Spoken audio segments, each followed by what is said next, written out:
Empezamos.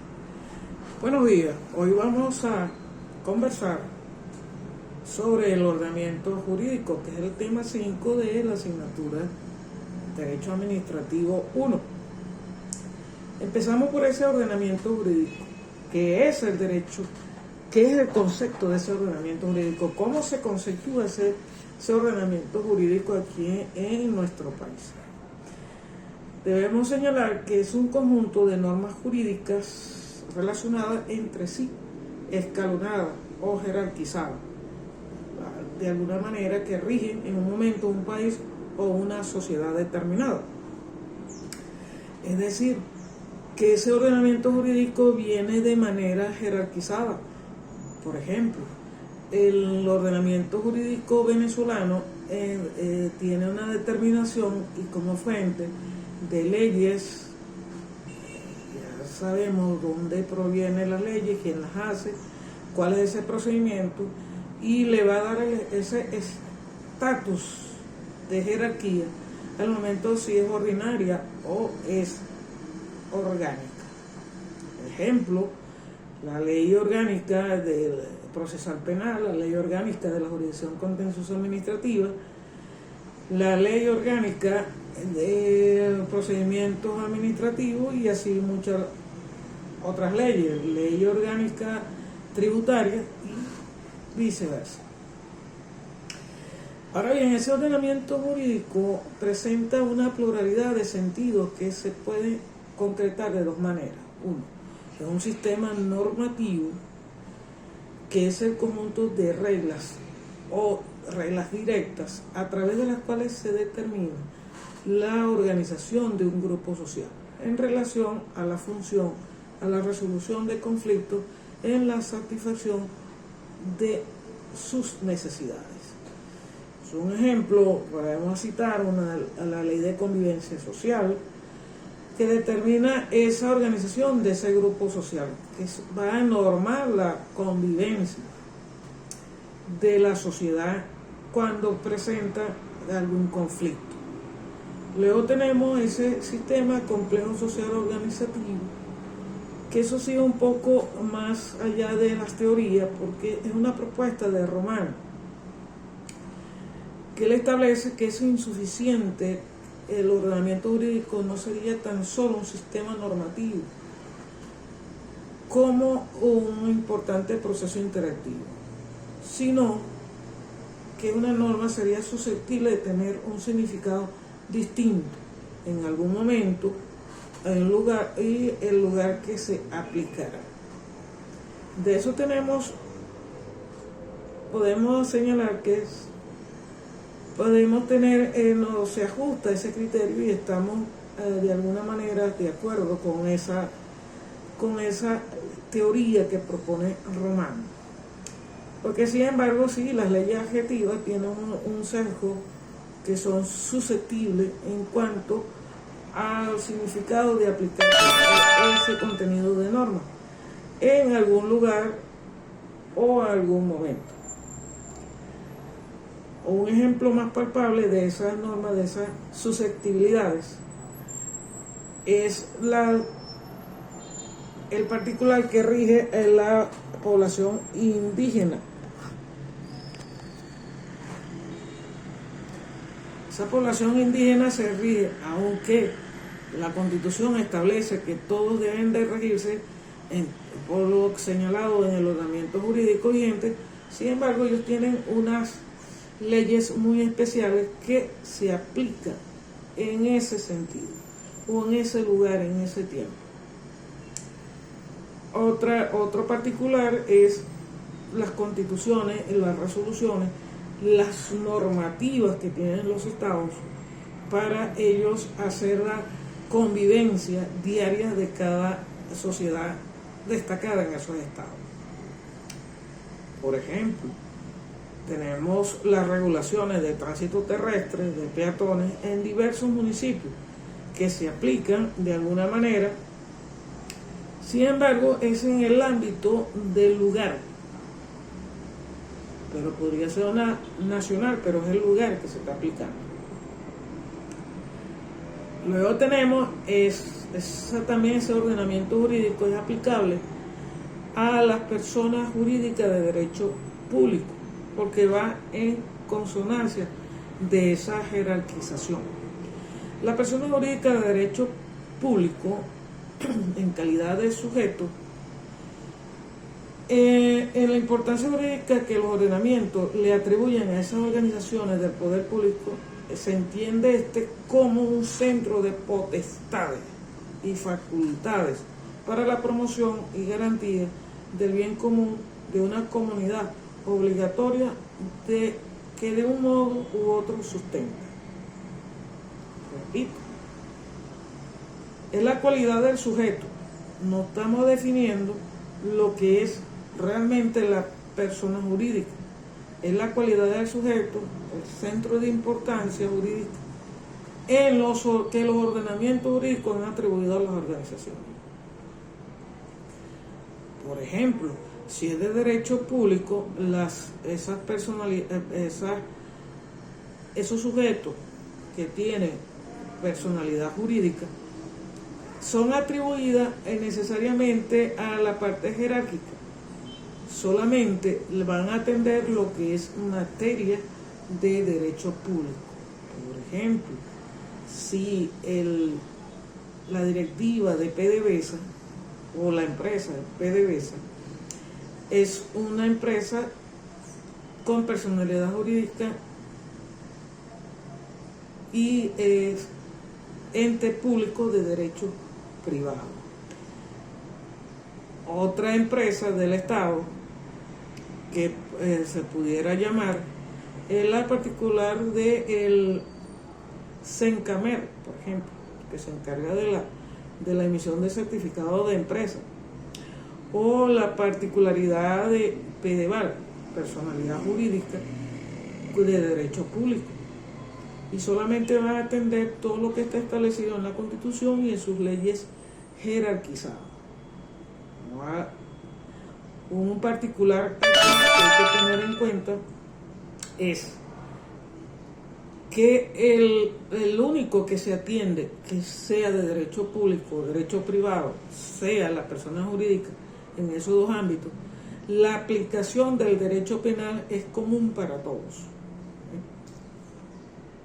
No hay forma de jerarquizar al derecho penal, simplemente entran todos, personas naturales, personas jurídicas, de sujetos de derecho público y derecho privado, porque es un derecho de conocimiento público,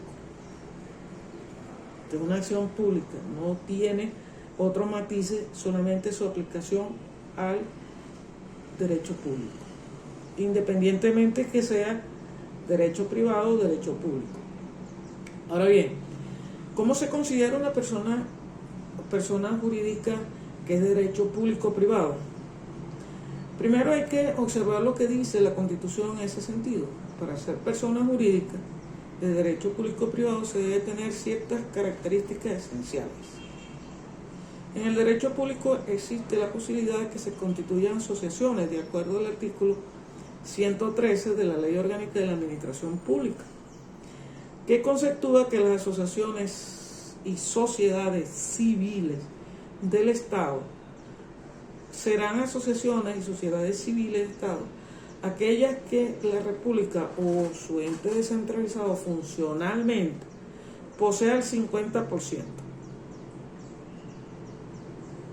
¿Cuál es la característica principal de la personalidad jurídica que de derecho público? Que el Estado tenga una participación igual o superior al 50%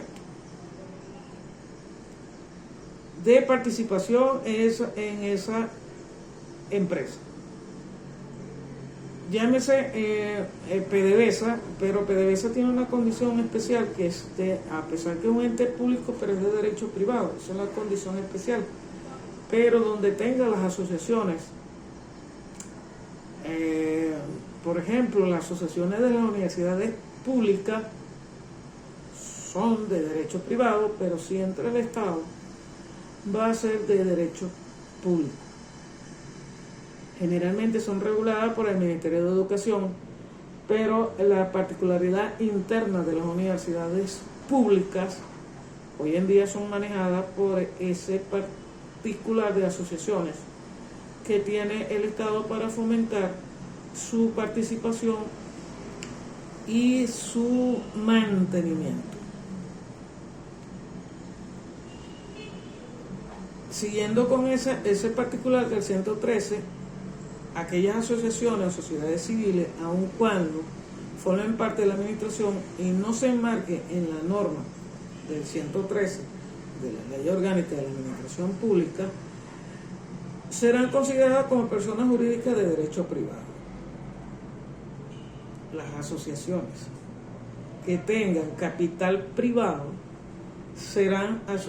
tendrán personalidad jurídica de derecho privado. Si entra el Estado, va a ser persona jurídica con una participación del Estado de derecho público. Para ese contenido se establece el particular del expediente número 01830, sentencia 324, de fecha 22/02/2002, a pesar que ya tiene ya un particular 23 años, es un criterio que se mantiene vigente. En este sentido, para ilustrar más ese ejemplo de personalidad jurídica de los entes públicos y privados, esa sentencia expone al ciudadano Gil García, ejemplo, contra el Fondo de Mutualidad de la Universidad Nacional Experimental Francisco de Miranda. Esa universidad, Francisco de Miranda,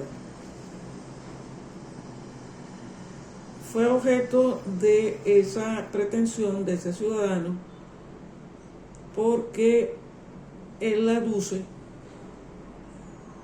que la universidad, ese fondo, es una asociación civil sin fines de lucro y una institución adscrita a la universidad, a valga la redundancia, antes mencionada.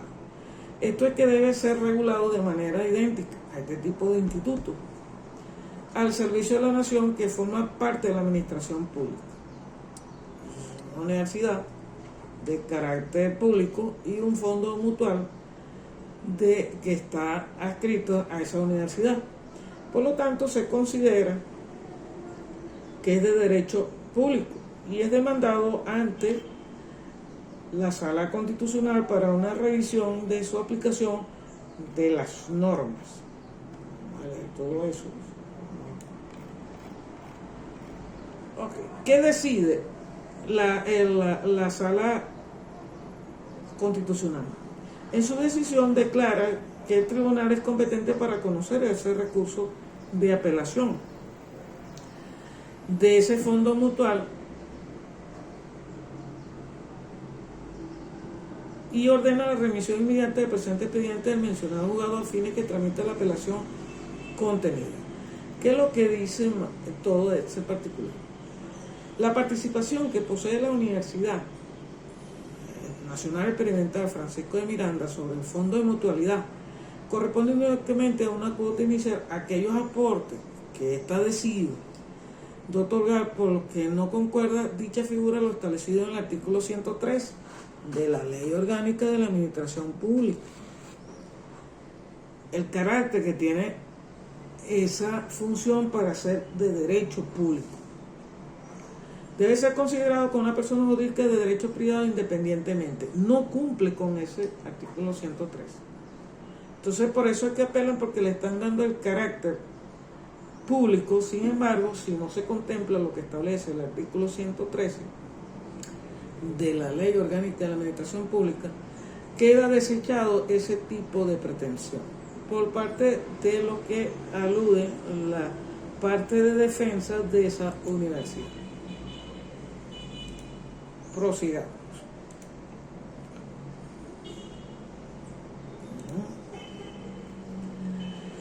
Ahora, en cuanto al ordenamiento jurídico de la República Bolivariana de Venezuela,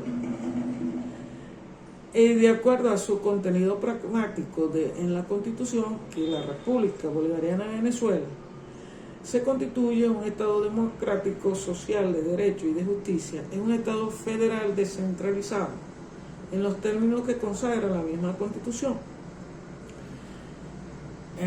Se observa que la soberanía reside intransferiblemente el pueblo, quien lo ejerce directamente de forma prevista y en la ley directamente por el sufragio.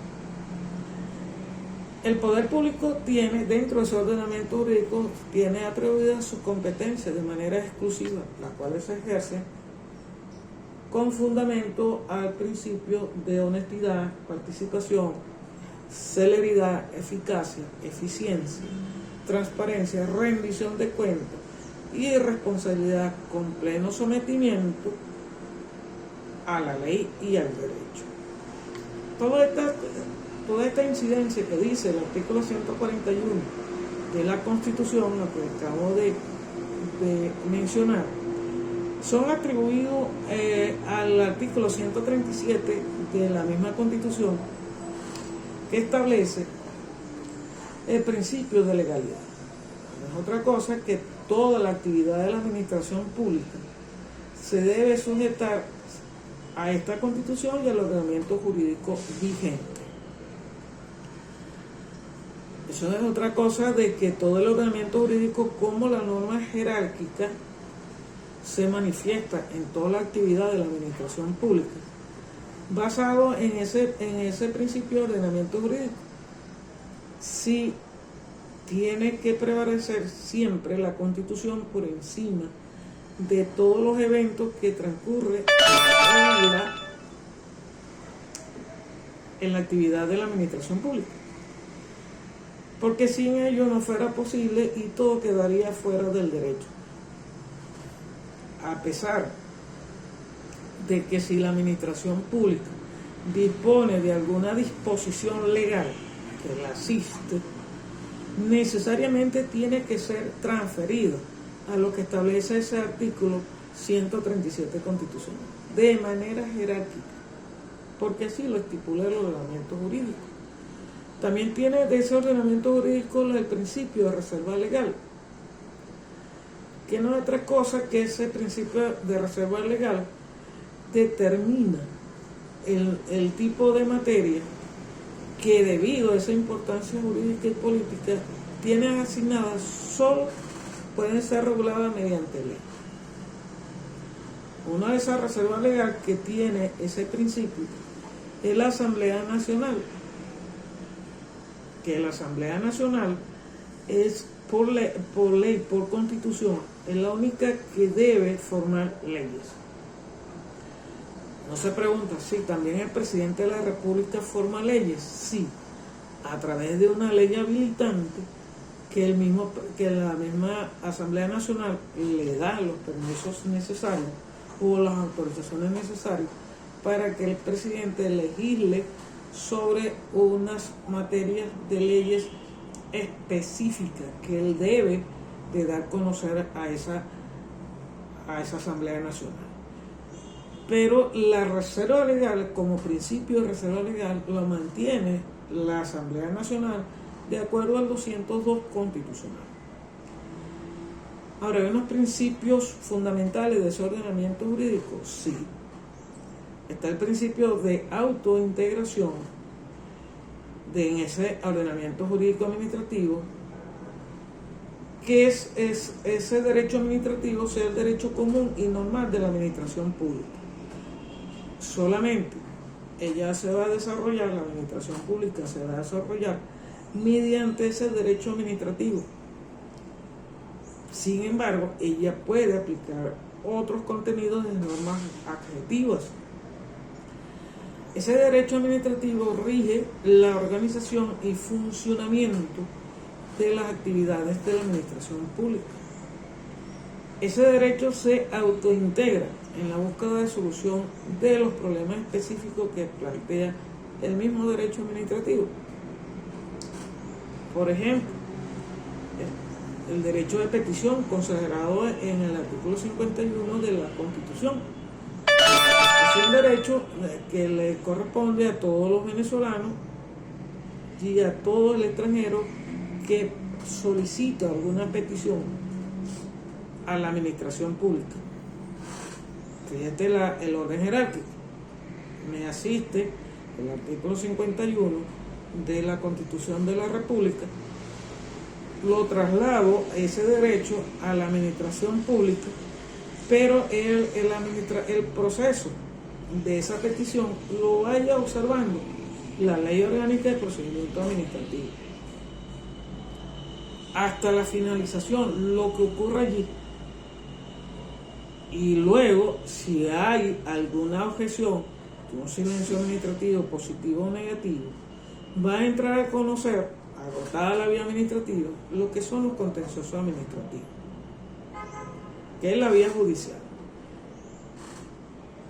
Pero se ve cómo se desarrolla ese proceso en el derecho administrativo. O sea,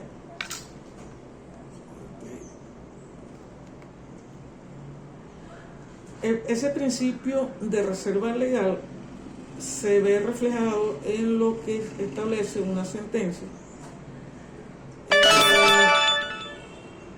del 4 de diciembre del 2012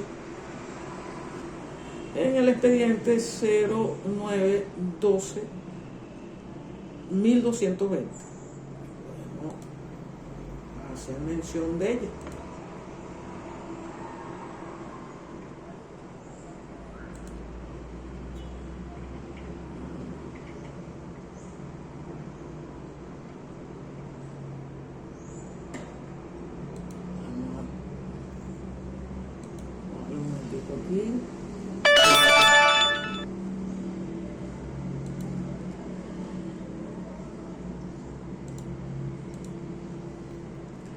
Ok, es una causa de una sociedad mercantil llamada Windsurfer, Oasis Compañía Anónima. ¿Contra quién? Contra el acto administrativo, y esa es una cosa, el acto administrativo que dictó el ministro del Poder Popular para el turismo, donde declara sin lugar a recursos jerárquicos, propuesto por la parte accionante. ¿Qué decide? Es una parte de complejidades, porque se establece de que si hay un derecho de petición y hay una acción de parte de la administración pública en sede administrativa, se debe atender el agotamiento de la vía. Ese agotamiento de la vía administrativa es otra cosa que todo lo que establece el ordenamiento jurídico, parte por parte. Porque si no se cumple con el ordenamiento jurídico, cuando se llega a la parte judicial, se puede establecer de que el juez puede negar la admisión de esa petición, porque faltó lo que se denomina el derecho legítimo a la defensa, que es la presentación del agotamiento de la vía, que es otra cosa que presentarle primero a la administración pública dentro de su sede aquel rechazo y aquellas pretensiones de derecho que lo asisten en cuanto a un acto administrativo, de acuerdo a la Ley Orgánica de Procedimiento Administrativo, que es tanto los recursos que establece esa misma ley, que es el recurso de reconsideración, el recurso de revisión y por último el recurso jerárquico. Eso es lo que es agotamiento de la vía. No atendido este proceso, se van a establecer otros lineamientos para que salga la vía judicial. Se debe completar esa vía administrativa, porque si no vamos a sufrir de la no admisión de esa pretensión. En la sentencia que acabamos de mencionar, la Sala Constitucional del Tribunal Supremo de Justicia declara no al lugar esa revisión constitucional interpuesta. ¿Por qué? Porque se da cuenta de que primero la Sala Política Administrativa, que es la sala, digamos, de competencia para conocer el no hacer de la administración pública o la no satisfacción de la administración pública al administrado, declara sin lugar el recurso nulidad. Ese recurso jerárquico. Porque declara sin lugar ese recurso jerárquico contra ese acto administrativo del Ministerio de Turismo, porque tuvo un ordenamiento previo a que se le ordena a esa empresa que la edificación que está haciendo en un complejo turístico, las densidades originalmente permisadas de ocupación eran unas tales dimensiones, las cuales no se cumplieron. Se le impuso unas multas, por lo que en consecuencia declaró firme. Es una pretensión que no cumplió con eso. Visto esta situación,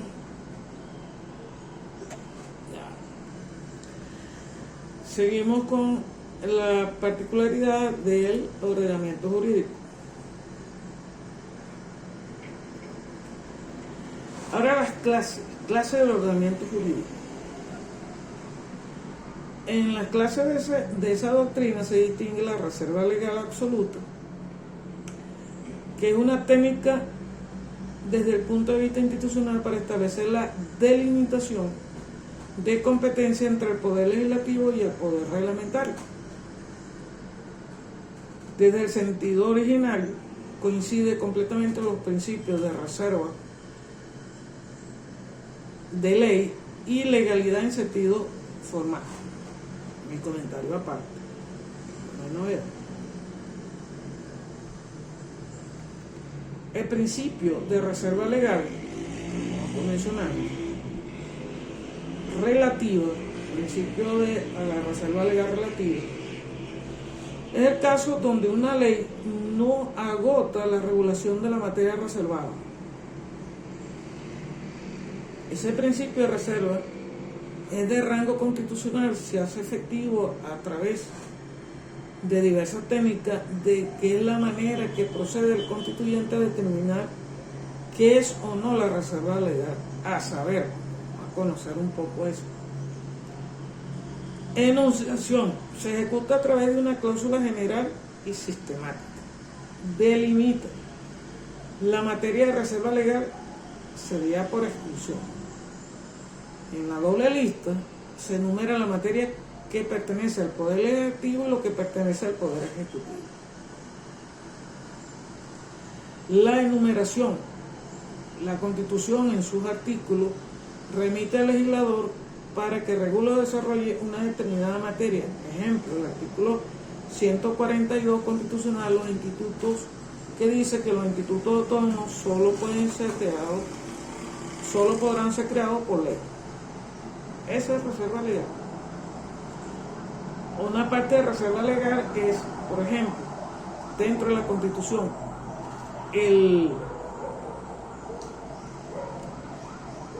Tribunal Supremo de Justicia puede hacer su ley. La Contraloría General de la República puede hacer su ley, pero eso va direccionado hacia el particular de la Asamblea Nacional para que él apruebe, y luego el procedimiento del artículo 202 constitucional pueda ir al presidente de la República. El presidente de la República, si lo considera, se lo da a la Sala Constitucional para su revisión legal y posteriormente su firma y publicación en la Gaceta Oficial. El auto que reserva es el denominado congelamiento de rango. Nadie puede intervenir, regulada por vía de otra fuente que no sea la propia ley. La jerarquía normativa, fíjense una cosa, es la sistematización gradual del ordenamiento jurídico en forma jerárquica. La teoría de la pirámide de Kelsen, la famosa pirámide de Kelsen, donde se encuentra en un mismo plano, pues hay normas superiores e inferiores. Eso vamos a ver, ilustrarla en la pirámide de Kelsen. En el principio de jerarquía normativa, vuelvo otra vez, que es la sistematización gradual del ordenamiento jurídico en forma jerárquica. Teoría, volvemos con la teoría del principio. la teoría de la pirámide de Kelsen tiene como esencia afirmar que las normas de un ordenamiento jurídico no se encuentran en un mismo plano. No hay normas superiores e inferiores. Las normas inferiores dependen de las normas superiores como consecuencia de las normas superiores e inferiores. El ordenamiento jurídico venezolano tiene una estructura jerárquica, la vamos a mencionar. Por lo tanto, están dispuestas en un principio de jerarquía, tal y como lo señala nuestro conocido y de ahora en adelante la pirámide de Kelsen. Por lo tanto, una norma suprema no depende de ninguna otra superior. La norma fundamental es la que reposa en la unidad del ordenamiento jurídico. El ejemplo de todo esto es la Constitución. Recoge jerárquicamente todas las normas en un solo conjunto. ¿Cuáles son sus características? Las normas superiores tienen la capacidad innovativa sobre las inferiores, mientras que las subordinadas no pueden alterar las de mayor rango. Cualquier contradicción de una norma de rango superior determina la nulidad radical de la inferior. Eso no es igual un decreto de Estado que un decreto nacional. No es igual un decreto de la Asamblea que un decreto del presidente. Ahí se nota la jerarquía de ese ordenamiento. Luego tenemos el principio de prevalencia de la ley orgánica sobre la ordinaria. Siempre la ley ordinaria va a estar por encima de esa ley ordinaria. ¿Y cuáles son las leyes ordinarias? Y las leyes orgánicas. Ya eso lo sabemos todo en materia constitucional, cómo se forma tanto la ley orgánica, la ley ordinaria y las leyes habilitantes con rango y fuerza de ley orgánica o fuerza de ley. Sabemos en constitucional, para poder llegar a esta materia debemos haber aprobado lo que es el derecho constitucional. Eso no va a parar mucho en eso. La ley orgánica ya sabemos porque tiene un peso relevante hacia la ley ordinaria. La ley orgánica, dentro de esa formación de ley, es votada por la mayoría absoluta de la Asamblea Nacional. En cuanto a la ley ordinaria, es votada por la mayoría relativa de esa Asamblea Nacional.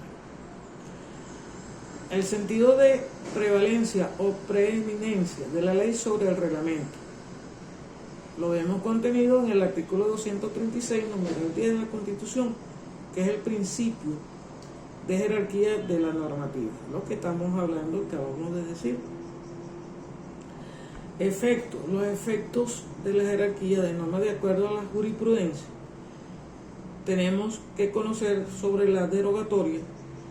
Las leyes se derogan por otras leyes, de acuerdo al principio del 218 constitucional.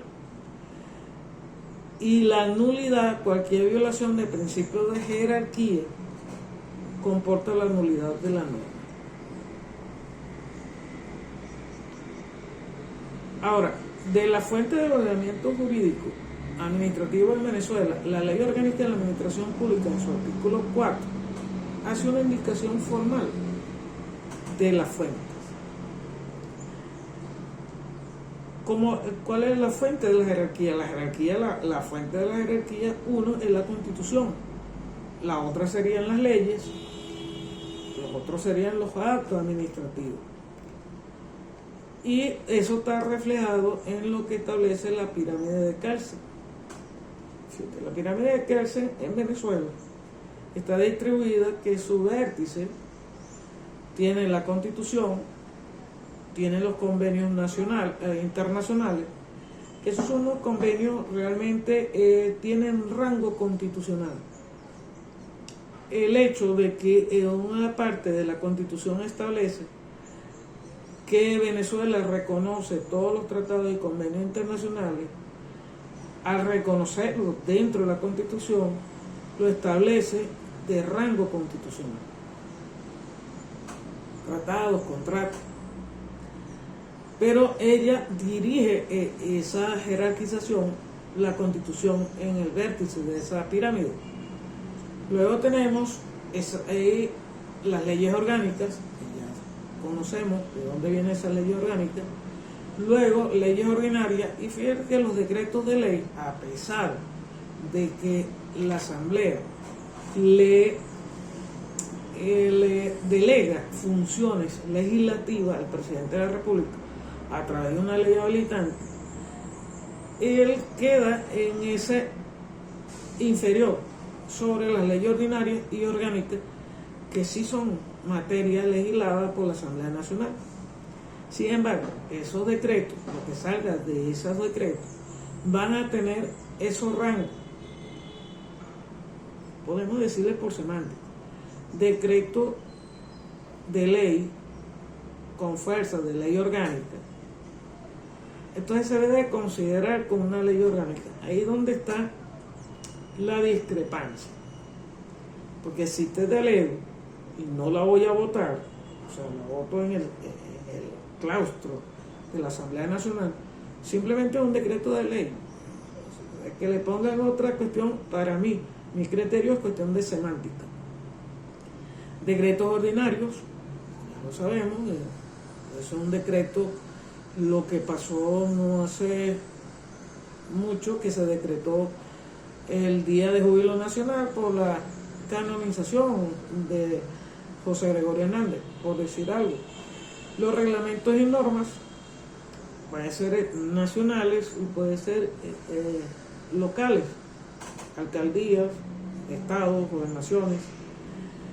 Las resoluciones, ahí sí pueden ser nacionales, estadales, municipales, y también dentro de ese convenio, de esas resoluciones, puede haber entes públicos internos a la administración pública que publiquen resoluciones internas.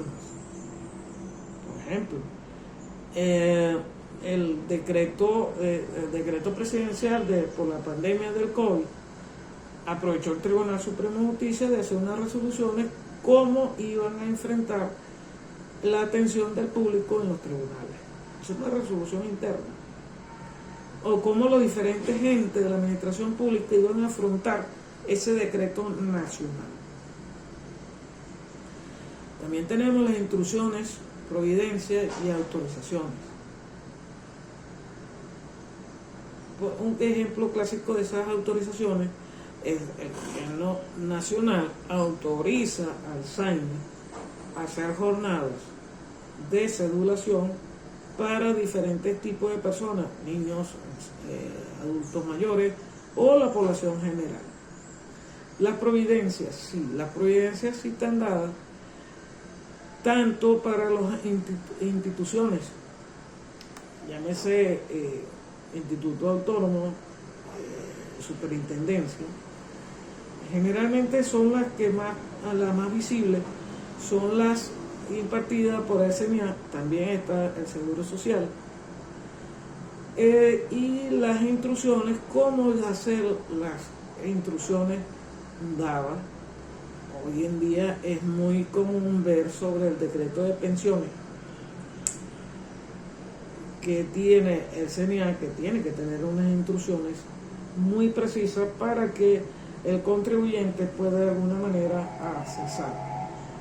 También están esas instrucciones dadas por las alcaldías. Por ejemplo, voy a hacer un ejemplo. Es las instrucciones que da el SEDA aquí en el municipio de Sucre para cómo vamos a presentar o cómo van a presentar los impuestos. O hay otra particularidad, qué debemos hacer para solicitar protección civil en el municipio para los eventos públicos que queramos llevar, eventos públicos ya sea en ese particular de una solicitud de una plaza pública en el municipio o en todos los municipios. Hay esas instrucciones. También puede haber instrucciones de llenado de planillas dentro de los institutos o dentro de la web, que está hoy en día de moda. Uno se mete para hacer algún trámite y primero está ese manual de instrucciones para el llenado de diferentes planillas de peticiones que podemos hacer. Ahora bien, esa pirámide de Kelsen tiene un rango constitucional o supralegal, que es la Constitución. Están los convenios internacionales que son los reconocidos por la Constitución. Tiene ese rango legislativo o legal que está dentro de ese compendio, de ese rango legislativo, leyes orgánicas, leyes ordinarias y decreto ley, rango legislativo. En el rango sublegal están el decreto ordinario, reglamentos y normas, resoluciones, instrucciones, providencias y autorizaciones. Toda la parte de la pirámide de Kelsen y del ordenamiento jurídico. Fin del tema.